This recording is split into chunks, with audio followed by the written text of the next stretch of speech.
ಜ್ಞಾನವನ್ನು ವೃದ್ಧಿಸಲಿಕ್ಕೆ ಎಲ್ಲ ಸರ್ವ ಪ್ರಯತ್ನವನ್ನು ಮಾಡಿ ನಮಗೆ ಒಂದು ಒಳ್ಳೆಯ ಅನುಭವವನ್ನು ಕೊಟ್ಟಿದ್ದಾರೆ. ಅದರ ಜೊತೆಗೆ ಆಟ, ಒಳ್ಳೆಯ ಜೋಕು, ನಗೆ,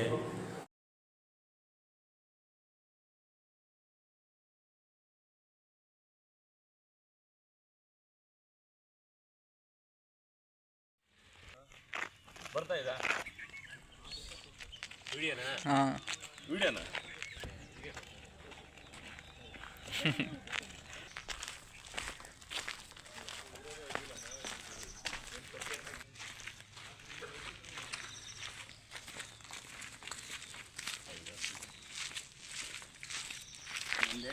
ಕ್ಯಾಮ್ರಾ ಪರ್ಸನ್ ನಾಗರಾಜ್ ಜೊತೆ. ಫ್ರೆಂಡ್ಸ್, ಅರ್ಲಿ ಮಾರ್ನಿಂಗ್ ಎಲ್ಲಿ ಹೋಗ್ತಾ ಇದ್ದೀರಾ? ಜನರೇ ನಮಸ್ಕಾರ. ನಮಸ್ಕಾರ ಜನರೇ. ನಾವು ಇವತ್ತು ತುಮಕೂರು ಜಿಲ್ಲೆಯ ದೇವರಾಯನ ದುರ್ಗದ ಒಂದು ಬೆಳಗಿನ ಜಾವದಲ್ಲಿ ಒಂದು ಚಾರಣ ಮಾಡ್ತಾ ಇದ್ದೀವಿ. ಈ ಸಂದರ್ಭದಲ್ಲಿ ನಮ್ಮ ಪಕ್ಷದ ಹಿರಿಯ ಮುಖಂಡರೆಲ್ಲರೂ ವೆಂಕಟೇಶ್ ಸರ್ ಆಗಿರ್ಬೋದು, ಮಾರುತಿ ಆಗಿರ್ಬೋದು, ನವೀನ್ ಆಗಿರ್ಬೋದು, ನಮ್ಮ ಖಾದರ್ ಭಾಷೆ ಆಗಿರ್ಬೋದು, ಹೀಗೆ ನಮ್ಮ ತಂಡ ಒಂದು ಚಾರಣವನ್ನು ಕೈಗೊಂಡಿದೆ. ಇಲ್ಲಿ ಭಾಳ ಪ್ರಸಿದ್ಧವಾದಂಥ ಈ ಒಂದು ಕೋಟೆ, ಇಲ್ಲಿ ದೇವಸ್ಥಾನಗಳಿದ್ದಾವೆ, ಕೋಟೆ ಕೊತ್ತಲುಗಳಿದ್ದಾವೆ, ಪ್ರವಾಸಿಗರ ನೆಚ್ಚಿನ ತಾಣ ಆಗಿದೆ. ಮತ್ತು ಸುಂದರವಾದಂಥ ಐತಿಹಾಸಿಕ ತಾಣಗಳು ಇಲ್ಲಿ ನಮಗೆ ಕಾಣಲ್ಪಡ್ತವೆ. ಹಾಗಾಗಿ ಇದನ್ನು ನಾವು ನೋಡಬೇಕು, ಅದರ ಒಂದು ರಸದೌತಣವನ್ನು ಸವಿಬೇಕು ಅನ್ನುವಂಥ ದೃಷ್ಟಿಯಿಂದ ನಿನ್ನೆ ಸಂಪೂರ್ಣವಾಗಿ ಒಂದು ದಿನದ ಕಾಲ ನಾವು ಮುಂದಾಳತ್ವ ಶಿಬಿರದಲ್ಲಿ ಪಾಲ್ಗೊಂಡಿದ್ವಿ. ಅಲ್ಲಿ ಭಾಳಷ್ಟು ವಿಚಾರಗಳನ್ನು ಮತ್ತು ಅಲ್ಲಿ ಒಂದು ಘಟನೆ ಬಂದಿದೆ. ಈ ಒಂದು ಸ್ಥಳದ ಬಗ್ಗೆ ಕೂಡ ಒಂದು ಪರಿಚಯ ಆಗಿದೆ. ಸ್ಥಳದ ಬಗ್ಗೆ ನಾವು ಹೆಚ್ಚಿನ ಮಾಹಿತಿಯನ್ನು ಪಡೀಲಿಕ್ಕೆ ಮತ್ತು ಅದರ ಒಂದು ನೋಟವನ್ನು ನೋಡಲಿಕ್ಕೆ ನಾವೆಲ್ಲ ನಮ್ಮ ತಂಡ ಸಾಕ್ತಾ ಇದ್ದೀವಿ. ಈಗ ಮುಂದೆ ಒಂದೊಂದಾಗಿ ನಾವು ನೋಡ್ತಾ ಅದರ ಒಂದು ಕುತೂಹಲ ಭರಿತವಾದಂಥ ಒಂದು ಕ್ಷಣವನ್ನು ಅನುಭವಿಸ್ತೀವಿ. ಅಲ್ಲಿವರೆಗೂ ನಮಸ್ಕಾರ. ಪ್ರಕೃತಿ ಸೌಂದರ್ಯ ಹೇಗಿದೆ? ಪ್ರಕೃತಿ ಸೌಂದರ್ಯ ಭಾಳ ವಿಶಾಲವಾಗಿದೆ, ಅದ್ಭುತವಾಗಿದೆ, ಆಕರ್ಷಕವಾಗಿದೆ.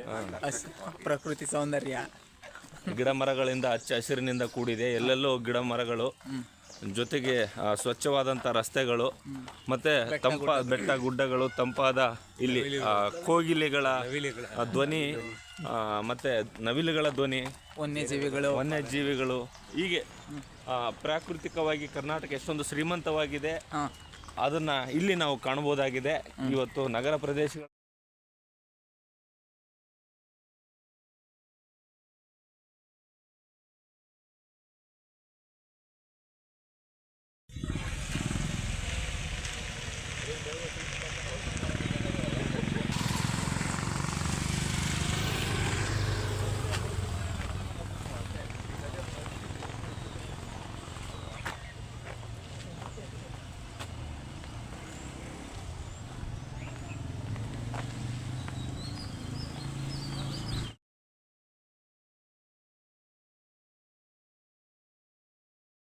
ಬಹಳ ದೊಡ್ಡದಾಗಿ ಬೆಳೆಯುತ್ತೆ, ಎಲೆಗಳನ್ನು ಉದುರಿಸುತ್ತೆ, ತೆಗಿಬೇಕು ನೀಲಗಿರಿನ. ಬನ್ನಿ ಈ ಕಡೆ. ನೀಲಗಿರಿ ಬಗ್ಗೆ ಹೇಳಿ. ಇಲ್ಲಿ ನೋಡ್ತಾ ಇರಬಹುದು, ಈ ಕಡೆ ತಿರುಗಿ. ಇಲ್ಲಿ ನೋಡ್ತಾ ಇರಬಹುದು ನೀವು ದೇವರಾಯನ ದುರ್ಗದ ಒಂದು ಕೋಟೆಯಲ್ಲಿ ಬಹಳಷ್ಟು ನೀಲಗಿರಿ ಗಿಡಗಳಿದಾವೆ. ನೀಲಗಿರಿ ಗಿಡಗಳಿಂದ ಇತ್ತೀಚೆಗೆ ನಡೆದಂತ ಒಂದು ತನಿಖೆ ಪ್ರಕಾರ ಅಥವಾ ಒಂದು ವರದಿ ಪ್ರಕಾರ ಇದು ರೈತರ ಕೃಷಿಗೆ ಬಹಳಷ್ಟು ಹಾನಿಕಾರಕ. ಯಾಕಂತ ಹೇಳಿದ್ರೆ ಇದು ಬಹಳಷ್ಟು ನೀರನ್ನ ಕುಡಿಯುತ್ತೆ ಅಥವಾ ತನ್ನ ಒಂದು ಬೆಳವಣಿಗೆಗೆ ನೀರನ್ನ ಪಡೆಯುತ್ತೆ. ಇದು ಏನಾದರೂ ಕೃಷಿ ಜಮೀನಿನ ಪಕ್ಕದಲ್ಲಿ ಇಂಥ ಗಿಡಗಳಿದ್ದಾಗ ಅಥವಾ ರೈತ ಏನಾದರೂ ಭೂಮಿ ಏನೋ ನೀರಿನ ಮೂಲಕ ಏನಾದರೂ ಜಮೀನು ಮಾಡ್ತಾ ಇರುವಾಗ ಇವೇನಾದರೂ ಅಕ್ಕಪಕ್ಕದಲ್ಲಿದ್ದರೆ ಕೃಷಿ ಚಟುವಟಿಕೆಗೆ ಬಳಸುವಂಥ ನೀರು ಸಂಪೂರ್ಣವಾಗಿ ಇದೇನೇ ಇರುತ್ತೆ ಅನ್ನುವಂಥದ್ದು ಇತ್ತೀಚಿನ ವರದಿಯಾಗಿದೆ. ಆದರೆ ಈ ಥರ ನೋಡಿ ದಷ್ಟಪುಷ್ಟವಾಗಿ ರೆಂಬೆ ಕೊಂಬೆಗಳ ಆಗಿರ್ಬೋದು, ಇವು ಸುಮಾರು ನಮಗೆ ಅನಿಸಿದ ಪ್ರಕಾರ 50ಕ್ಕೂ ಹೆಚ್ಚು ಮೀಟ್ರ್ಗಳು ಬೆಳೆಯುವಂಥದ್ದು. ಇಂಥ ಗಿಡಗಳನ್ನು ಕಡಿಮೆ ಮಾಡಿದಾಗ ಮುಂದಿನ ದಿನಮಾನಗಳಲ್ಲಿ ರೈತರಿಗೆ ಅನುಕೂಲವಾದಂಥ ಕೃಷಿ ಚಟುವಟಿಕೆಗಳಿಗೆ ಒಂದು ಇದೇನು ಪೂರಕವಾದಂಥ ವಾತಾವರಣ ನಿರ್ಮಿಸಬಹುದಾಗಿದೆ. ಈಗಾಗಲೇ ಸರ್ಕಾರಗಳು ಈ ಥರದ ಗಿಡಮೂಲಿಕೆಗಳನ್ನು ಅಥವಾ ಗಿಡಗಳನ್ನು ನಡೆಸುವಂಥದ್ದು ನಿಲ್ಲಿಸ್ತಾ ಇದೆ. ರೈತರ ಕೃಷಿ ಚಟುವಟಿಕೆಗೆ ಅನುಕೂಲವಾಗುವಂಥ ಬೇರೆ ಬೇರೆ ಗಿಡಗಳನ್ನು, ಬೇವಿನ ಗಿಡ, ತೆಂಗಿನ ಮರ, ಮಾವಿನ ಮರ, ಈ ಥರದ ಹಣ್ಣು ಹಂಪಲುಗಳ ಮರಗಳನ್ನು ನೆಟ್ಟು ಕೃಷಿಗೆ ಅನುಕೂಲವಾಗುವಂಥದ್ದಾಗ್ತಾ ಇದೆ. ಇಲ್ಲಿ ನಾವು ನೋಡಿದಾಗ ಇದು ನಮ್ಮ ಸಾಮಾನ್ಯ ಒಂದು ಗಿಡಮೂಲಿಕೆಗಳು ಇವೆಲ್ಲ. ಆಗಿನ ಕಾಡು ಬೆಟ್ಟಗಳಲ್ಲಿ ವಿಶೇಷವಾಗಿ ಈ ಥರದೇ ಮರಗಳು ನಮಗೆ ಕಂಡುಬರುತ್ತವೆ. ಇದು ಇತ್ತೀಚಿನ ದಿನಗಳಲ್ಲಿ ಹಳ್ಳಿ ಪ್ರದೇಶಗಳಲ್ಲಿ ಕಡಿಮೆ ಆಗ್ತಾ ಇದೆ. ಈ ಥರದ ಕೇವಲ ನಾವು ಬೆಟ್ಟ ಗುಡ್ಡಗಳಲ್ಲಿ ಕಾಡು ಪ್ರದೇಶಗಳಲ್ಲಿ ಮಾತ್ರ ಇದನ್ನು ಕಾಣಬಹುದಾಗಿದೆ. ರೈತರು ಕೂಡ ಯಾರಾದರೂ ಈ ಥರ ಗಿಡಗಳಿದ್ರೆ ದಯವಿಟ್ಟು ಇದು ಕೃಷಿ ಚಟುವಟಿಕೆಗಳಿಗೆ ಭಾಳಷ್ಟು ಹಾನಿಕಾರಕ, ಮಾರಕ. ನೀವು ಇಂಥ ಗಿಡಗಳನ್ನು ತೆಗೆದುಹಾಕಿ ಬೇರೆ ಗಿಡಗಳನ್ನು ನೆಟ್ಟಲ್ಲಿ ನಿಮ್ಮ ಜಲ ಸಂಪನ್ಮೂಲವನ್ನು ವೃದ್ಧಿಸ್ಬೋದು ಅನ್ನುವಂಥದ್ದು ನಮ್ಮ ವಿಚಾರ. ಈಗ ಯಾಕೆ ಈ ಒಂದು ವರದಿ ಕೊಡ್ತಾ ಇದ್ದೀವಿ ಅಂದರೆ ಇಲ್ಲಿ ವಿಶಾಲವಾಗಿ ದೊಡ್ಡ ದೊಡ್ಡ ಮರಗಳು ಇಲ್ಲಿ ಕಾಣಲ್ಪಡ್ತಾ ಇದ್ದಾವೆ. ಹಾಗಾಗಿನೇ ಇಲ್ಲಿ ನೀರಿನ ಅಭಾವ. ಇಲ್ಲಿ ನೋಡ್ತಾ ಇರ್ಬೋದು, ನೀರು ಅನ್ನುವಂಥದ್ದು ಭಾಳಷ್ಟು ಕಡಿಮೆಯಾಗಿದೆ. ಇಲ್ಲಿ ದೊಡ್ಡ ದೊಡ್ಡ ತಗ್ಗು ಪ್ರದೇಶಗಳು, ಗುಂಡಿ ಪ್ರದೇಶಗಳಿದ್ರೂ ಕೂಡ ನೀರಿನ ಮೂಲ ಅನ್ನುವಂಥದ್ದು ಕಡಿಮೆ ಆಗಿದೆ. ಆ ನೀರಿನ ಮೂಲ ಕಡಿಮೆ ಆಗಲಿಕ್ಕೆ ಮುಖ್ಯ ಕಾರಣ ಈ ಒಂದು ನೀಲಗಿರಿ ಗಿಡಗಳ ಒಂದು ಪ್ರಭಾವ ಕೂಡ ಅನ್ನುವಂಥದ್ದು ಕೂಡ ನಮಗೆ ಈ ಮೂಲಕ ನಾನು ಜನರಿಗೆ ಗಮನಕ್ಕೆ ತರ್ತಾ ಇದ್ದೀನಿ. ಇನ್ನು ಬೇರೆ ಬೇರೆ ಈ ಥರದ ಏನು ನೀಲಗಿರಿ ಮರದ ವಿಚಾರ ಆಗಿರ್ಬೋದು, ಬೇರೆ ಮರದ ವಿಚಾರ ಆಗಿರ್ಬೋದು, ಇಲ್ಲಿನ ಪ್ರದೇಶಗಳಿಗೆ ಅನುಗುಣವಾದಂಥ ವಿಚಾರಗಳಾಗಿರ್ಬೋದು ನಿಮ್ಮ ಮುಂದೆ ತರ್ತಾ ಇದ್ದೀವಿ. ಕ್ಯಾಮ್ರಾ ಪರ್ಸನ್ ನಾಗರಾಜ್ ಜೊತೆ ವರದಿಗಾರ ನಿರೂಪ್.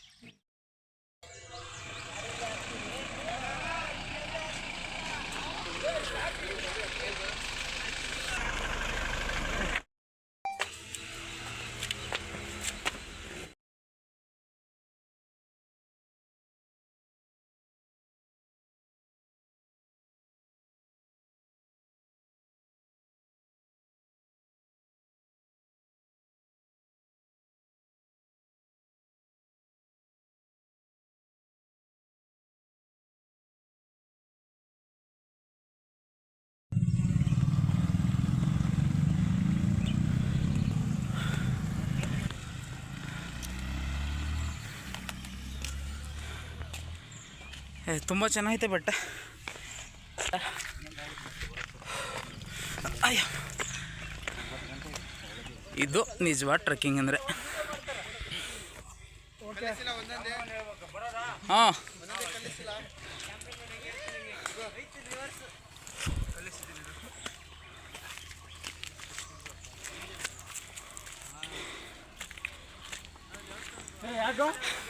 ಏನು ಅನ್ನಿಸ್ತಾ ಇದೆ ಇವತ್ತು? ಖುಷಿಯಾಗಿದೆ. ಆದ್ರೂ ಜೀವನ ಚೆನ್ನಾಗಿದೆ, ಅನುಭವ ಆಗುತ್ತೆ. ಓಕೆ, ಬನ್ನಿ. ಒಳ್ಳೆ ಒಂದು ತಾಣ, ಭಾಳ ನಾವು ಖುಷಿಯಾಗಿ ಇದನ್ನು ಅನುಭವಿಸ್ತಾ ಇದ್ದೀವಿ. ಒಳ್ಳ ಒಂದು ಜನ ಸ್ವಚ್ಛತೆಯನ್ನು ಕಾಪಾಡ್ಬೇಕು ಇಲ್ಲಿ. ಇದ್ರ ಬಗ್ಗೆ, ಸ್ವಚ್ಛತೆ ಬಗ್ಗೆ ಮಾತಾಡೋದಾದ್ರೆ ನೋಡಿ, ಇಲ್ಲಿ ಬಾಟ್ಲೆಲ್ಲ ಬಿಸಾಕ್ಬಿಟ್ಟಿದ್ದಾರೆ, ಬೇರೆ ಸಮಸ್ಯೆ ಆಗುತ್ತೆ. ಇದಕ್ಕೆ ಸರ್ಕಾರ ಕೂಡ ಕೆಲವೊಂದು ನಿಯಮಗಳನ್ನು ತರಬೇಕಾಗುತ್ತೆ. ಸ್ವಚ್ಛತೆ ಬಗ್ಗೆ ಆಗಿರ್ಬೋದು, ಪ್ರವಾಸಿಗರಿಗೆ ಅನುಕೂಲಕರವಾದಂಥ ಒಂದು ವಾತಾವರಣ ನಿರ್ಮಾಣ ಮಾಡಲಿಕ್ಕೆ. ಇದು ನಮ್ಮ ಮೊದಲ ಒಂದು ಅರ್ಧ ಸಾಗಿದೆ ಪಯಣ, ಇನ್ನೂ ಭಾಳಷ್ಟು ದೂರ ಇದೆ. ಇದನ್ನು ಒಂದು ಖುಷಿಯಾಗಿ ಅನುಭವಿಸ್ತಾ ಇದ್ದೀವಿ. ಇದರ ಎಲ್ಲ ಸಂಪೂರ್ಣ ಮಾಹಿತಿಯನ್ನು ಅಂತೇಳಿ ಇವರು ಗೈಡ್ ಮಾಡ್ತಾ ಇದ್ದಾರೆ. ತಾತ ಮತ್ತು ಮುತ್ತಾತರು ಇಲ್ಲಿನೇ ಒಂದು ದೇವರಾಯನ ದುರ್ಗಕ್ಕೆ ಕೋಟೆಯನ್ನ ಕಾವಲುಗಾರರಾಗಿದ್ರು. ಅದೇ ಹೇಳಿದ್ರಲ್ಲ. ನಾಗರಾಜ್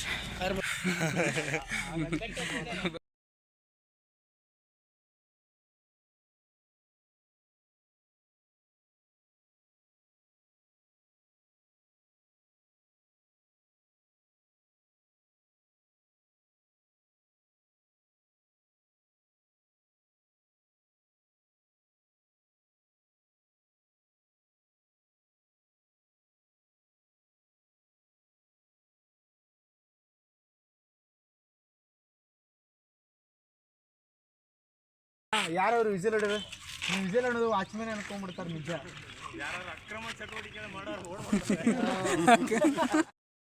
ಇರ್ತಾನೆ, ಎಲ್ಲಾ ಕಡೆನೂ ಹೋಗಿ ಹುಡುಕ್ತಾ ಇರ್ತಾನೆ. ಒಂದು ಎಮ್ಮೆ ಕತೆ ಹುಡುಕಿ ಸುಸ್ತಾಗಿ ಒಂದು ಮರದ ಮೇಲ್ಗಡೆ ಕುತ್ಕೊಂತಾರೆ. ಆ ಮರದ ಮೇಲ್ಗಡೆ ಕುತ್ಕೊಂಡಾಗ ಕೆಳಗಡೆ ಇಬ್ರು ಲವರ್ಸ್ ಕೂತಿರ್ತಾರೆ. ಹುಡುಗ ಹೇಳ್ತಾನೆ ಹುಡುಗಿಗೆ, ನಿಮ್ ಕಣ್ಣಲ್ಲೇ ಇಡೀ ಪ್ರಪಂಚ ಕಾಣಿಸ್ತಾ ಇದೆ. ಅವ್ನು ಮೇಲ್ಗಡೆ ಇರೋನು ಹೇಳ್ತಾನೆ, ನಮ್ಮ ಎಮ್ಮೆನೂ ಸ್ವಲ್ಪ ಕಾಣಿಸ್ತಿದೆ, ಸ್ವಲ್ಪ ನೋಡಿ.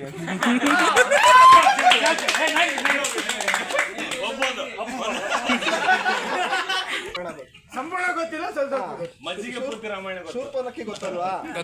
ಮೂಗು ಕಳಿಸಿರ್ತಾನೆ. ಶೂರ್ಪನಕ್ಕಿಗೆ ಕುಯ್ದ್ಬಿಟ್ಟು ಕಳಿಸಿರ್ತಾನೆ. ಅವಾಗ ಶೂರ್ಪನಕ್ಕಿ ಹೋಗಿ ಹೇಳ್ತಾರೆ ರಾವಣನಿಗೆ, ರಾವಣ ಅವ್ರ ಅಣ್ಣ ಅಲ್ವಾ, ಹೋಗಿ ಹೇಳ್ತಾರೆ ಅಣ್ಣ ಅಣ್ಣ ಲಕ್ಷ್ಮಣ ಮೂಕು ಇದ್ಬೇಕಾ ಅಂತ. ಅದಕ್ಕೆ ರಾವಣ ಹೇಳ್ತಾನೆ ನೀನು ನಲ್ಲಿ ಮೂಸಕ್ಕೆ ಹೋಗಿದ್ದು. ಎಲ್ಲರಿಗೂ ನಮಸ್ಕಾರ. ಬ್ರದರ್ ಇದಂತವ್ರು ಹೇಳಿದ್ರು, ನನಗೆ ಭಾಳ ಖುಷಿ ಆಯಿತು, ನನಗೆ ಮನೆ ಮರ್ತು ಬಿಟ್ಟಿದ್ದೀನಿ ಅಂತೇಳಿ. ಬೆಂಗ್ಳೂರಿಗೆ ಹೋಗಿದ್ದೆ, ಅಲ್ಲಿಂದ ಅಷ್ಟೊಂದು ನನಗೊಂದು ಸ್ವಲ್ಪ ಮಜಾ ಸಿಕ್ಕಿರಲಿಲ್ಲ ಅಂತ. ಕಾರಣ ಇಷ್ಟೇ, ಇಲ್ಲಿ ಏನಾಗೈತೆ ಅಂತಂದ್ರೆ ನಾವು ಮೈಸೂರು ಭಾಗದ ಕರ್ನಾಟಕದಿಂದ ಹಿಡಿದು ಕಲ್ಯಾಣ ಕರ್ನಾಟಕದ ಹಿಡಿದು ಹೈದರಾಬಾದ್ ಕರ್ನಾಟಕದ ಎಲ್ಲರೂ ಒಂದು ಮಿಕ್ಸರ್ ಐತಿಲಿ. ನಾವು ಊಟ ಮಾಡ್ಬೇಕಾದ್ರೆ ಒಂದು ಮಜಾ ಅನಿಸಿರ್ತೈತಿ. ಒಂದನೇ ಸ್ವೀಟ್ ಆಗ್ಬಿಟ್ರೆ ಅದಕ್ಕೊಂದು ಖಾರ ಬೇಕಾಗುತ್ತೆ. ಇತ್ತಾಗಿ ಹೈದರಾಬಾದ್ ಅಲ್ಲಿ ಡೈವರ್ಸಿಟಿ ಇತ್ತಂತ ಅದು ಮಜಾನೇ ಬೇರೆ ಇರ್ತೈತಿ. ಇಲ್ಲಿ ನಾವು ವಯಸ್ಸಿನ ಭೇದ ಭಾವ ಇಲ್ಲ, ಜಾತಿ ಭೇದ ಭಾವ ಇಲ್ಲ, ಧರ್ಮ ಭೇದ ಭಾವ ಇಲ್ಲ, ಪ್ರದೇಶದ ಭೇದ ಭಾವ ಇಲ್ಲ. ಇದು ನೀವು ಇಲ್ಲಿ ಎಷ್ಟೇ ಎಲ್ಲಿ ಹೋದ್ರೂ ಈ ರೀತಿ ಒಂಥರ ವೈವಿಧ್ಯಮಯಿಂದ ಕೂಡಿತಂದ್ರೆ ಮಜಾನೇ ಇರುತ್ತೆ. ಸೊ ನನಗೂ ಅಷ್ಟೇ ಖುಷಿ ಆಗತ್ತೆ.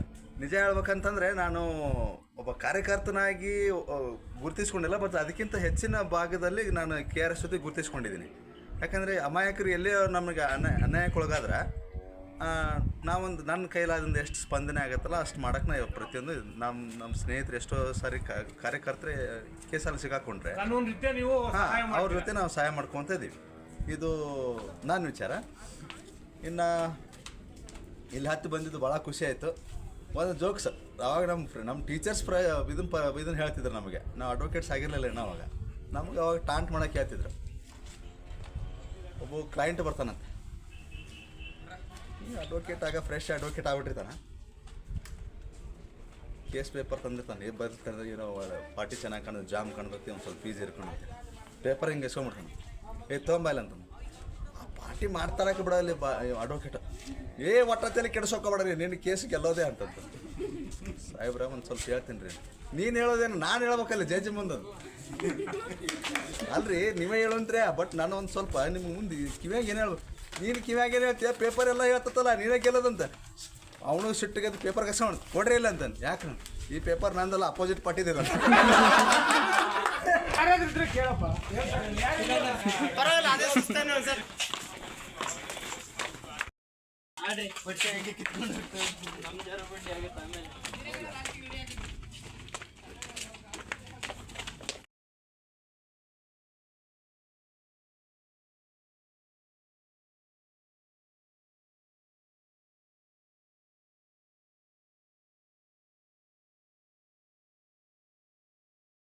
ದೇವರಾಯನ ದುರ್ಗದಲ್ಲಿ ಪ್ರವಾಸಿಗರಿಗೆ ಪ್ರೇಕ್ಷಕರಿಗೆ ಬಂದಂಥ ಸಂದರ್ಭದಲ್ಲಿ ಇಲ್ಲಿನ ವಾತಾವರಣವನ್ನು, ಪರಿಸರವನ್ನು ಮತ್ತು ವ್ಯೂವನ್ನು ನೋಡುವಾಗ ಇಲ್ಲಿ ಸುರಕ್ಷಿತವಾದಂಥ ಒಂದು ವಾತಾವರಣ ಇಲ್ಲ, ಸುರಕ್ಷಿತವಾದಂಥ ಒಂದು ವ್ಯವಸ್ಥೆ. ಅಂದರೆ ಇಲ್ಲಿ ಬಂದು ಏನಾದರೂ ಹೊರಗಿನ ವಿಶಾಲವಾದಂಥ ಭೂಪ್ರದೇಶವನ್ನು, ವಾತಾವರಣವನ್ನು, ಪರಿಸರವನ್ನು, ಗಿಡಮರಗಳನ್ನು ನೋಡುವಂಥ ಸಂದರ್ಭದಲ್ಲಿ ಸುರಕ್ಷಿತವಾದಂಥ ವಾತಾವರಣ ಇಲ್ಲಿ ಒಂದು ಕಬ್ಬಿಣದ ಒಂದು ಕಂಪೌಂಡ್ ಆಗಿರ್ಬೋದು ಅಥವಾ ಹಿಡ್ಕೊಳ್ಳಿಕ್ಕೆ ಸುರಕ್ಷಿತವಾದಂಥ ಒಂದು ವ್ಯವಸ್ಥೆ ಇದ್ದಾಗ ನಾವು ಸುಲಭವಾಗಿ ಮತ್ತು ಧೈರ್ಯದಿಂದ ಇಲ್ಲಿ ನಾವು ಸೊಗಸನ್ನು ನೋಡ್ಬೋದು. ಆದರೆ ಇಲ್ಲಿ ಕೆಲವರೆಲ್ಲ ಹಂಚ್ತಾ ಇರ್ತಾರೆ. ಇಲ್ಲಿ ನಾವು ಒಂದು ಘಟನೆಯನ್ನು ನೋಡಿದ್ವಿ, ಯಾರೋ ಇಲ್ಲಿ ಕುಟುಂಬ ಒಂದು ಫೋಟೋ ತಗೊಳ್ತಾ ಇತ್ತು, ಅವ್ರ ತಾಯಿ, ಮುಗ್ಧ ತಾಯಿ ಇಲ್ಲಿ ಬರಲಿಕ್ಕೆ ಕೂಡ ಹಂಚ್ತಾ ಇದ್ರು. ಯಾಕಂತಂದರೆ ಅನಾಹುತಕ್ಕೆ ಒಂದು ಅಂಶ ಕೂಡ ಕಾರಣ ಆಗುತ್ತೆ. ಆ ಅಂಶಗಳಲ್ಲಿ ಕೂಡ ಇದು ಆಗುತ್ತೆ. ನೋಡಿ ಇಲ್ಲೆಲ್ಲ ತಗ್ಗಾದ ಪ್ರದೇಶ, ನಾವು ಒಳಗೆ ಇಳಿಜಾರಾದಂಥ ಪ್ರದೇಶ, ಕಡಿದಾದಂಥ ಪ್ರದೇಶ.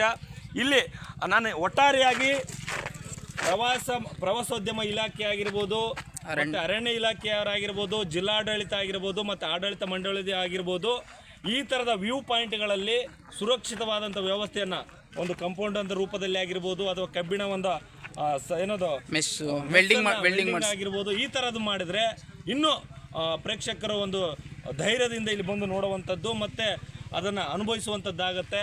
ಇದನ್ನು ಕೂಡ ಅತಿ ಮುಖ್ಯವಾದಂಥ ಪಾಯಿಂಟ್ ಇದು. ಕೇವಲ ಇದು ಈ ಪಾಯಿಂಟ್ ಮಾತ್ರ ಅಲ್ಲ, ಇಡೀ ಈ ಬೆಟ್ಟ ಏನದು ದೇವರಾಯನ ದುರ್ಗದ ತುಂಬೆಲ್ಲ ಈ ಥರದ ಪಾಯಿಂಟ್ಗಳ ಅಲ್ಲಿ ಯಾವುದೇ ಸುರಕ್ಷಿತವಾದಂಥ ಒಂದು ವ್ಯವಸ್ಥೆಯನ್ನು ನಿರ್ಮಾಣ ಮಾಡಿಲ್ಲ. ಇದು ಕೂಡ ಆಡಳಿತ ಮಂಡಳಿಯವರು ಗಮನ ಹರಿಸಿ ಈ ಥರದ ಪಾಯಿಂಟ್ಗಳಲ್ಲಿ ವ್ಯವಸ್ಥೆಯನ್ನು ಕಲ್ಪಿಸಬೇಕು ಅನ್ನೋದು ನಮ್ಮ ಅನಿಸಿಕೆ ಮತ್ತು ಅಭಿಪ್ರಾಯ.